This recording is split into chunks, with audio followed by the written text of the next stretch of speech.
భావించి ఆ రోజు మనం శ్రద్ధ పెట్టాం. ఈ ప్రాజెక్ట్ వల్ల ఇది పూర్తి చేసుకుని నదుల అనుసంధానం చేసుకోగలిగితే ఈ రాష్ట్రానికి కరువు అనే మాట లేకుండా చేయొచ్చనే విధంగా మనం ఆలోచించి ప్రాజెక్ట్ ముందు తీసుకుపోయాం. ఆ రోజు కూడా చాలా దూరదృష్టితో నాకుండే అనుభవంతో ఎన్నికలైనాయి 2014లో. ఇక్కడ తెలుగుదేశం పార్టీ గెలిచింది, బీజేపీ తెలుగుదేశం పొత్తున్నాం.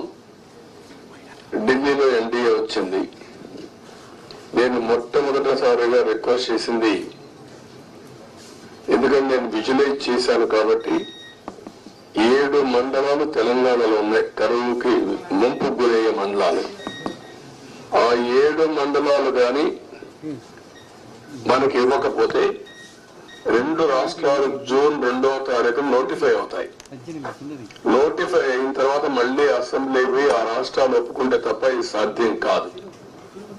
అందుకనే పట్టుబట్టి మీరు 7 మండలాలు ఇవ్వకపోతే నేను ప్రమాణ స్వీకారం కూడా చేయను, ఇంకా పోలవరం ప్రాజెక్ట్ కాదు అనే ఉద్దేశంతో నేను పట్టుబట్టి ఫస్ట్ కేబినెట్ చరిత్రలో ఎన్డీఏ 2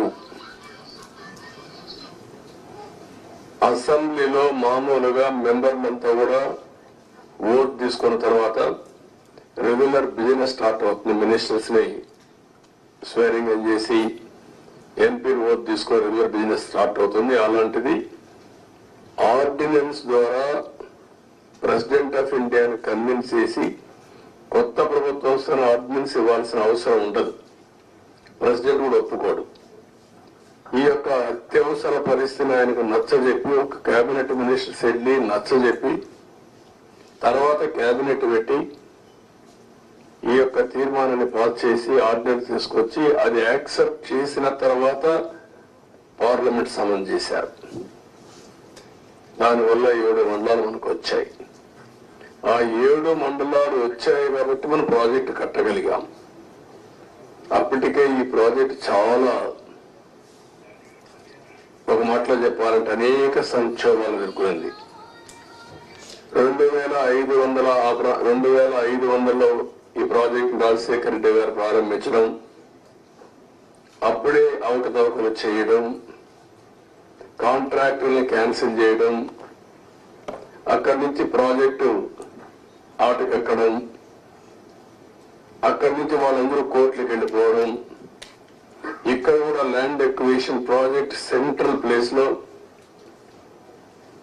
ల్యాండ్ ఎక్విజిషన్ చేయాలంటే వాళ్ళు కోర్టుకు వెళ్ళడం, right main canal left main canal కాలువలు తవ్వాలంటే వాళ్ళు కోర్టులకు వెళ్ళిపోవడం, ఎన్ని లిటిగేషన్లు పెట్టాలో అన్ని లిటిగేషన్లు పెట్టి 2014 కంటే ముందు కిరణ్ కుమార్ రెడ్డి ముఖ్యమంత్రి అయిన తర్వాత టెండర్లు పిలిచాడు. అదిగో కోర్టుకు పోయి గందరగోళం అయ్యి తర్వాత ఫైనల్ గా అన్ని కోర్టులు వెకేట్ వచ్చింది. ఆ సమయంలో విభజన జరిగిన సమయంలో ఇది నేషనల్ ప్రాజెక్ట్ గా విభజన చట్టంలో పెట్టారు. ఇన్ని నానా అవస్థలు పడి ప్రాజెక్టు ఇప్పుడే కాదు, ఈ ప్రాజెక్టు కన్సీవ్ చేసి చూస్తే 1940లోనే కన్సీవ్ చేశారు బ్రిటిష్ వాళ్ళు.